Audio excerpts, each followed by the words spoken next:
એક મસ્ત વાર્તા. એક વખત એક શિક્ષિકાએ બધા બાળકોને નિબંધ લખવા માટે કહ્યું.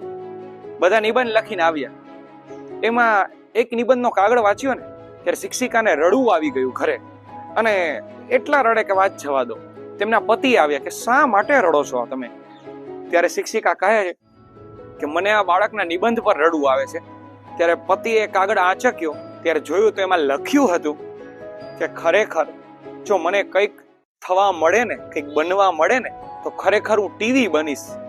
કારણ કે મારા માતા પિતા, મારો પરિવાર એ મને પ્રેમ તો કરી શકે, મારા મિત્ર વર્તુળ મને માન તો આપી શકે, મારી સાથે ટાઈમ તો સ્પેન્ડ કરી શકે.